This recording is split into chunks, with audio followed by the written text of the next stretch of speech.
Good morning, good evening, good night, good 4:42 in the AM, good May or June, whatever it is, whenever it is you're listening to this. Welcome. This is the last final Civics for Life edition of our civics video. And we're done. The school year is done. You're done with civics. Here's the thing, though. Civics is not something you should just take it, set it, and forget it. You need to carry this for your entire life. That's the whole point of taking civics, that you know this stuff. And as somebody who lives in a democracy, you really need to. So let me recap really quick. The reason why we talk about all the old Enlightenment ideas is people did not live in democracies for almost all of human existence. It's a relatively new idea. Yeah, sure. Quickly, there was some democracy going in Greece for a while, in Rome for a while, and spotted other places in Asia and Africa. This came in, but then it went. Right now, this is the longest time. Well, it's probably the longest time democracy has flourished, and it's definitely the most widespread democracy has ever been. People were ruled by kings, by dictators, by the chieftain, something, who told people what to do when they did it. No questions asked. That changed in the Enlightenment, right? We talked about this, how Hobbes had the idea that, all right, yes, you have to listen to that king, and the king, is a strong king, is the best way to do things, but you get something out of it too, he's saying. There's a social contract, so you're protected from each other. So it was something. John Locke, about 100 years later, said, no, hold on. Government also has to protect your freedoms. That was a huge, huge step.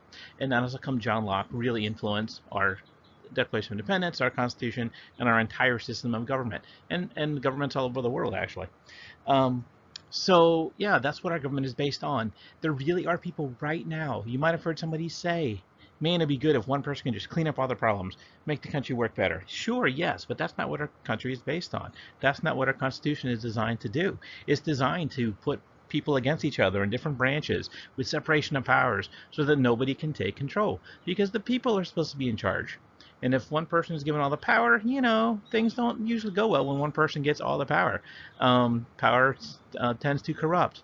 Just like in The Lord of the Rings, if I can be a geek here for a second, the One Ring, whoever got it would have too much power. And as Gandalf said, don't tempt me, Frodo, don't get me that ring, because I would become too powerful. And when people get too powerful with nobody that can say no, things have to go bad, even if they're a wise old wizard like Gandalf.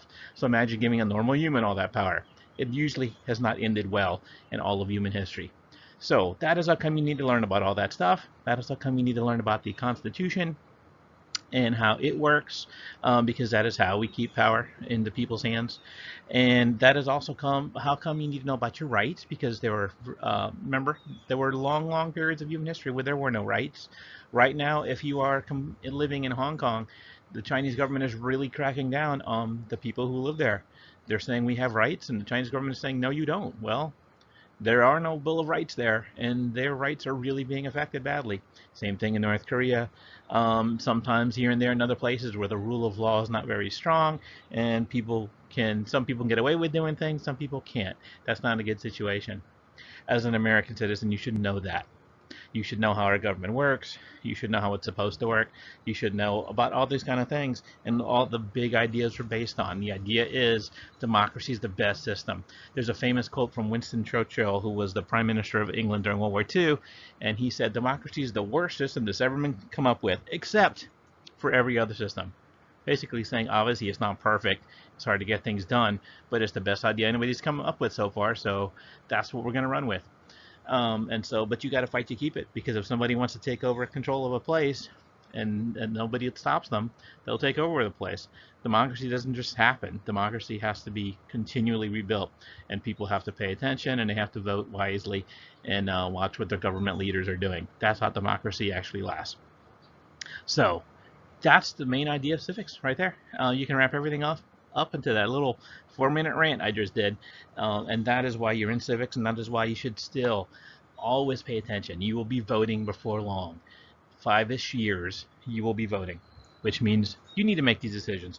And you need to make sure you know what politicians are doing. You should know what happened in the past. That's how I really like to teach history as well, because you cannot really understand how to make good decisions if you don't know what people have done in the past.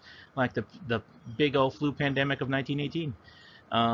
We're having a lot of the same arguments we did back then, and unfortunately, we're making a lot of the same mistakes. People have to learn from history, or else you will do the same dumb things over and over again as a whole, as individuals and as a nation, and that's why you need to avoid that stuff. So pay attention, be informed, be wise, and sure, you can have fun. You don't have to stare at your news all day and read every newspaper and be so into politics. No, but you need to know basically what's going on. Don't be in a bubble. The bubble should include the people that are running your country, because they're running it in your name. They're supposed to be running it for you. So make sure they are doing that. All right, people, that's it. It's been great. I will see you around. Have a fantastic summer. Take care. If you're still working on things, send them in soon. And send me an edgy message if you're confused or don't know what something is. Okay, adios, people. It's been real. See you.